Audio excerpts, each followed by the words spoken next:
அந்த குட்கர்மான்ற கரன்சி வந்து கர்ணன்கிட்ட நிறைய கடவுளாலே ஒன்றும் பண்ண முடியல. ஏன்னா அந்த குட்கர்மான்ற கரன்சி ஒரு செக்யூரிட்டியாக இருக்குது. தர்ம தேவதை ப்ரொடெக்ஷன் கொடுக்குறாங்க. ஒன்றும் பண்ண முடியல அவரால். பகவான் தான் படைச்சவர் தான். பப்பு வேகலை அவர்கிட்ட. கடைசியில் என்ன பண்ணுறாரு? என்ன பண்ணுறாரு உங்களுக்கே தெரியும். வேற வழியே இல்லாமல் போய் அவர்கிட்ட அந்தனா போய் இப்போ யாரு உங்ககிட்ட என்ன இருக்கு கொடுப்பான்னு கேட்குறாரு. இவரும் வில்லங்க பார்ட்டி தான். அவர் எந்த நிலைமைக்கிறார் தெரியும். ஆனால் அவங்ககிட்ட வேற என்னமே இல்லை. போய் கேட்குறாரு, எனக்கு எதாவது கொடுங்கன்னு கேட்குறாரு.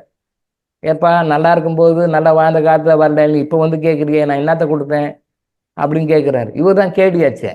இவர் நீ நீ வச்சிருக்கிற அந்த புண்ணியத்தை கொடுன்னு கேட்குறாரு. நீ வச்சிருந்த புண்ணியத்தை கொடு. அப்பா சந்தோஷம், இல்லைன்னு சொல்லாது பண்ணிட்டியே. நான் உயிர் போ தருணத்தில் இறக்குன்னு தருணத்தை கூட இல்லைன்னு சொல்லாமல் கேட்கறதுக்கு ஏதோ ஒன்று கேட்டு பார்த்தியா, சரி புண்ணியம் தான் கொடுக்குறேன் அப்படின்னு சொல்லிட்டு தண்ணிக்கு ரத்தத்தை எடுக்கிறார்.